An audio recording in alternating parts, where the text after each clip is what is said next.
मो योजना ओडिया को आपण स्वागत बंधुगण आपण पुणी गोटे नुआ योजना नहीं आसी आसतु बंधुगण ये विषय आज जाना सरकार एत लाख टंका मूल्य मागणा चिकित्सा जोगाई देते। हाँ बंधुगण सरकार क्यों लोक को मागणा चिकित्सा जोगाऊँ ये विषय में आपको कहि वीडियो स्किप करते पूरा देखूँ। जदि वीडियो आपको भल लगुच चैनल सब्सक्राइब करनी आपंक सांग शेयर करके जन। यदि आप दरिद्र बेगर अच्छा तेज सरकार द्वारा अनेक शक्तिशाली योजना चली गरीब और वंचित लोक बर्तमान बंपर सुविधा पाई जो सरकार एक उत्तम योजना चलती।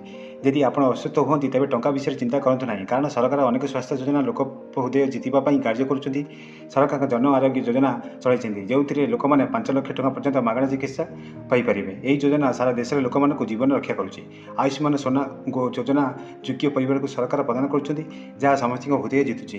यही कार्ड देखा आप मागणा चिकित्सा पाइपर। यदि आप सुजोग हाथ छड़ा करती तेज आपको अनुताप करने को पड़े। आप सोनार कार्ड देखा आप मागणा चिकित्सा पाइपर। केन्द्र मोदी सरकार आरंभ होता जन आरोग्य योजना गरीब और वंचित लोक एक उत्साही भली प्रमाण करुच्ची। यही योजना अधीन एक आयुष्मान गोल्ड कार्ड जारी कर जहाँ माध्यम 5 लाख टंका पर्यंत मागणा चिकित्सा जोगाई दिज्व। ए सरकार वर्षिक 5 लाख टंका स्वास्थ्य बीमा कवर जोगाऊँ। देश में 13,000 डाक्तखाना अच्छी जो आप आयुष्मान गोल्ड कार्ड देखी मागणा चिकित्सा करेंगे। जदि आप दरिद्र बेगर पड़ती तेज प्रथम आयुष्मान गोल्ड कार्ड तैयारी करूँ जहाँफल कौन असुविधा होना।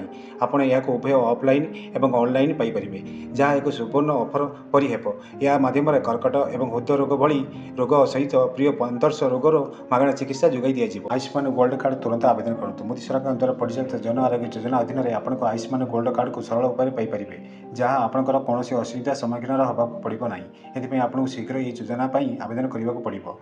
आपण को निकटतम जनसेवा केन्द्र परिदर्शन कर योजना आवेदन करने को स्वप्न को पूरण करेंगे जहाँ एक सुवर्ण ऑफर ठूँ कम हो ना।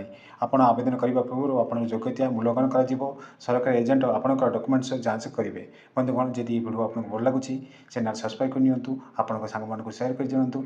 बंधुगण जदि आप वीडियो नुआ देखुं चैनल को सब्सक्राइब निहाती करूँ।